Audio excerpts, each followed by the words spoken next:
اور تیرے گلاب کی پتیوں جیسے ہونٹ، اے انسان یہ سب کچھ کہاں تراشا گیا؟ ماں کے رحم میں، اس تاریکی میں جو 3 پردوں میں تھی، تیرا سر تیرے گھٹنوں میں تھا، اور تیرے رب نے وہاں تیرے اندر نسوانیت یا رجولیت کی صلاحیتیں پیدا کی، تیری آنکھوں میں چمک پیدا کی، تیرے کانوں میں نغمے بکھیرے، تیری زبان کے پٹھوں پہ قوت ذائقہ رکھی، تجھے بولنے کی صلاحیت دی، تیرے پنجوں میں زور رکھا۔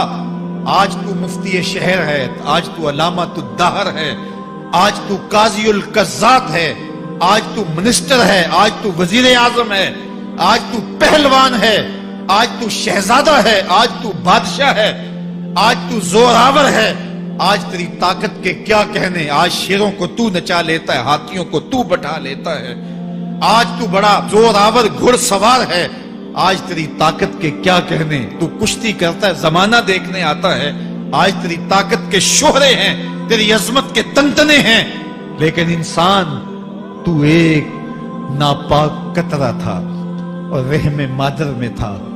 تیرے اندر یہ رنگ کس نے بھرے؟ تیرے کانوں میں نغمے کس نے رکھے؟ تجھے دماغ کی قوتیں کس نے دی؟ زبان کو بولنا کس نے سکھایا؟ آنکھوں میں توانائیاں کس نے رکھی؟ تیری زبان کا طوطی بولتا ہے، یہ سلیقے کس نے دیے؟ پھر اللہ فرمایا، کتنا زوردار بیان ہے، الیس ذالک بقادر علی ان یحیی الموتى، جو ماں کے پیٹ میں ایک نطفے کو ایک خوبصورت انسان بنا سکتا ہے، ہڈیوں کو جوڑ کے دوبارہ انسان نہیں بنا سکتا؟ کیا وہ دوبارہ تجھے کھڑا نہیں کر سکتا اپنے سامنے پیش ہونے کے لیے؟ جس کے حکموں کو تو نے توڑا ہے، جس کے فرامین کا تو نے مذاق اڑایا ہے، کیا وہ اتنا ہی بے بس ہے کہ اپنے حضور تجھے جو ہے وہ کھڑا ہی نہیں کر سکتا ہے؟ جس رب نے تجھے ماں کے شکم میں شکل دی، حضرت شیخ فرید الدین عطار بولتے ہیں، سانے کستی سلاتی می شود، ایسا کاریگر ہے مٹی سے بادشاہ بنا ڈالتا ہے۔ اس نے مٹی سے دارا و سکندر بنائے، اس نے مٹی سے جو ہے وہ رستم و سہراب بنائے، اس نے مٹی سے کیا کیا بنا دیا جو مٹی سے بادشاہ بنا سکتا ہے، جو نطفہ رحم مادر سے جو ہے وہ شکل اور صورت اور رنگ اور جمال بنا دیتا ہے۔ تیری صورت نکھرتی ہے، تیرے ہونٹ گلابی ہیں اور تیری نرگسی آنکھیں ہیں، تیرے ریشمی بال ہیں اور تیری خوبصورت رنگت ہے، تو چال چلتا ہے تو لگتا ہے قیامت چل رہی ہے، تیرا قد رانا جو ہے وہ صنوبر کو شرماتا ہے، تیری گفتار کے تنتنے ہیں۔ جس نے اتنی خوبصورت شکل ماں کے رحم میں بنائی، کیا وہ ہڈیوں کو جوڑ کے دوبارہ انسان نہیں بنا سکتا؟ وہ دوبارہ انسان بنائے گا اور پھر تجھے اپنے حضور کھڑا کرے گا۔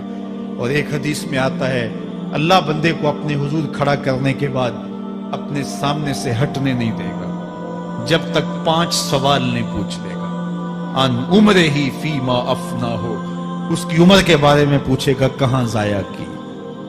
میں نے تجھے زندگی دی، 60 سال 70 سال 40 سال 50 سال، اس زندگی کو کہاں گزار کے آیا ہے؟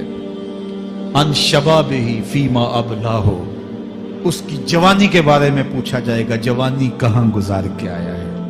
مجنوں تو نہیں بنا رہا، خواہشات کا اسیر تو نہیں ہو گیا، دیوانوں کی طرح زندگی تو نہیں گزار کے آ گیا؟